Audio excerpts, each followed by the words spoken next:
ಎಲ್ರಿಗೂ ನಮಸ್ಕಾರ. ಯಶೋಧ ಗಂಗಾ ಕುಕ್ಕಿಂಗ್ ಚಾನಲ್ಗೆ ಸ್ವಾಗತ.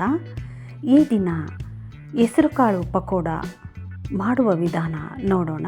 ಹೆಸರುಕಾಳು ಪಕೋಡ ಮಾಡೋದಕ್ಕೋಸ್ಕರ 1 ಕಪ್ನಷ್ಟು ಹೆಸರುಕಾಳನ್ನು ತೊಳೆದುಬಿಟ್ಟು ರಾತ್ರಿಯೇ ನೀರಿನಲ್ಲಿ ನೆನೆಸಿ ಇಟ್ಟಿದ್ದೆ. ಈಗ ಮಾರನೇ ದಿನ ಇದನ್ನು ನೆನೆದಿರುವ ಹೆಸರುಕಾಳನ್ನು ಮಿಕ್ಸಿ ಜಾರಿಗೆ ಹಾಕ್ಕೊಳ್ತಾ ಇದ್ದೀನಿ. ಇದನ್ನು ತರಿಯಾಗಿ ರುಬ್ಕೊಂಡು ಒಂದು ಪಾತ್ರೆಗೆ ಹಾಕ್ಕೊಳ್ತಾ ಇದ್ದೀನಿ.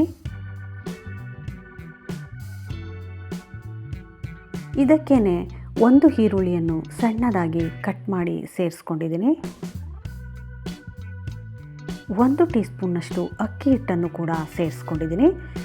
ಪಕೋಡ ಗರಿಯಾಗಿ ಬರೋದಕ್ಕೋಸ್ಕರ ಅಕ್ಕಿ ಹಿಟ್ಟನ್ನು ಸೇರಿಸ್ಕೊಂಡಿದ್ದೀನಿ. 1 ಹಸಿರು ಮೆಣಸಿನಕಾಯಿನ ಸಣ್ಣದಾಗಿ ಕಟ್ ಮಾಡಿ ಸೇರಿಸ್ಕೊಂಡಿದ್ದೀನಿ. ಸ್ವಲ್ಪ ಹಸಿ ಶುಂಠಿಯನ್ನು ಕೂಡ ಚಿಕ್ಕದಾಗಿ ಕಟ್ ಮಾಡಿ ಹಾಕ್ಕೊಂಡಿದ್ದೀನಿ.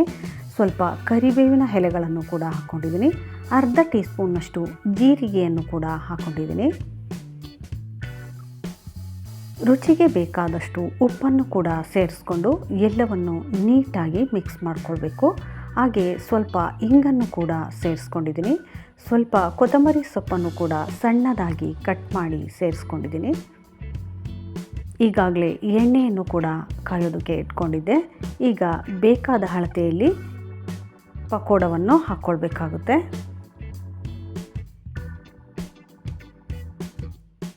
ಹೈ ಫ್ಲೇಮ್ನಲ್ಲೇ ಇಟ್ಕೊಂಡ್ಬಿಟ್ಟು ಪಕೋಡ ಹಾಕ್ಕೊಂಡು ನಂತರ ಮೀಡಿಯಮ್ ಉರಿಯಲ್ಲಿ ಇಟ್ಕೊಳ್ಬೇಕಾಗುತ್ತೆ.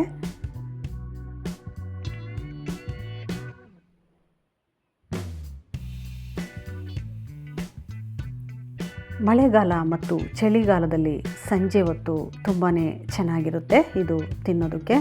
ಆರೋಗ್ಯಕ್ಕೂ ಕೂಡ ತುಂಬಾ ಒಳ್ಳೆಯದು.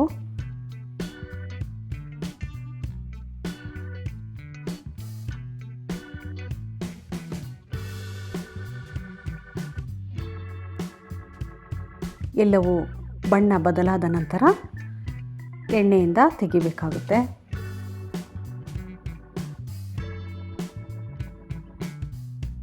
ಈಗ ಉಳಿದಿರೋ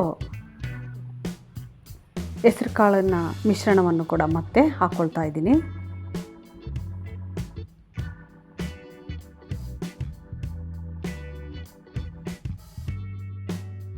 ಮತ್ತು ಇದನ್ನು ಎಲ್ಲವನ್ನು ತಿರುವಿ ಹಾಕ್ಕೊಳ್ಬೇಕಾಗುತ್ತೆ. ಗೋಲ್ಡನ್ ಕಲರ್ ಬಂದ ಮೇಲೆ ಇದನ್ನು ತೆಗಿಬೇಕಾಗುತ್ತೆ. ಈಗ ಗರಿಯಾದ ಹೆಸರುಕಾಳು ಪಕೋಡ ತಯಾರಾಗಿದೆ. ನೀವು ಕೂಡ ಈ ಆರೋಗ್ಯಕರವಾದ ಹೆಸರುಕಾಳು ಪಕೋಡವನ್ನು ಮಾಡಿ.